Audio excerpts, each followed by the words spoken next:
Улсын их хурлын гишүүн жижиг дунд үйлдвэрлэлийн сангаас хулгай хийсэн Жаданбаагийн энх хоёр танд хандаж дараах үгийг хэлье.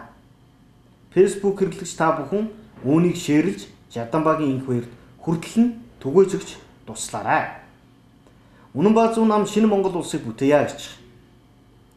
Энэ улсын иргэн бүрэн аз жаргалтай, шинжил ухаан зөрүүлсэн хүчирхэг Монгол улс байна гэж бид тодорхойлж байгаа. Үүний төлөө бид үзэл санаагаа олон түмэнд хүргэж байгаа.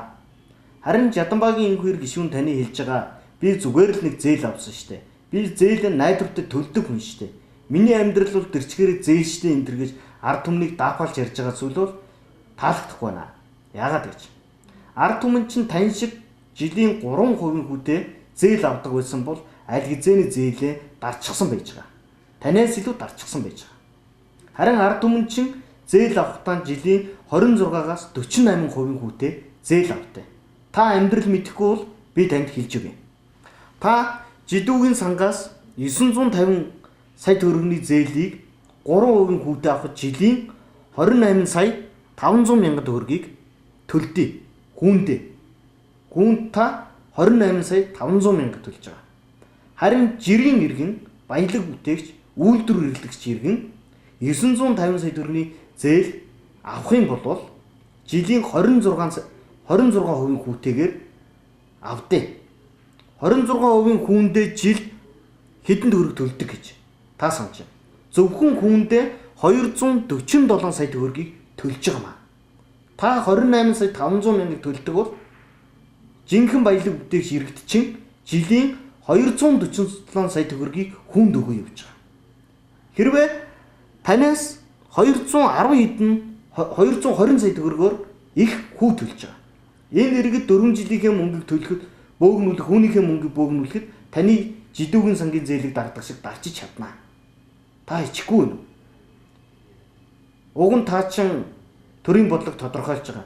Иргэддээ 3% зээл олох гэж ажиллах ёстой болохоос өөрөө 3% л өөрдөх гэж ажилладаг хүн биш баймаар. Жаданбаагийн энх хоёр гишүүнээ та ичихгүй юу?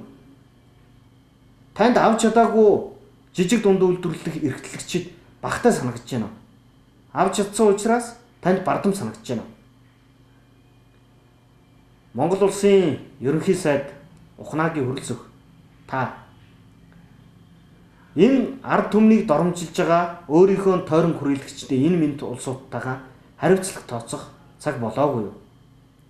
Монголын шүүх прокурор шудраг болж байгаа юм бол яагаад жидүүгээс хулгай хийж байгаа улсуудын асуудал улсын их хурл руу орж ирэхгүй байгаа юм бэ?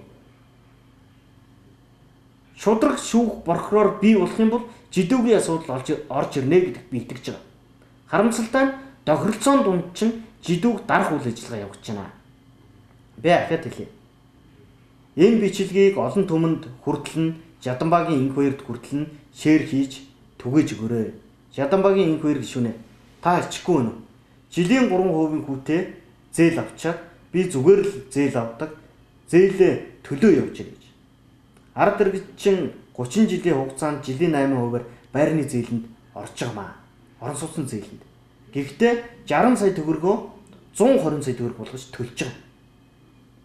Таны хэлдгэр насаараа зээлтэй явж байгаа. Гэхдээ авсан мөнгнөөс 2 дахин илүү хүү төлж байгаа.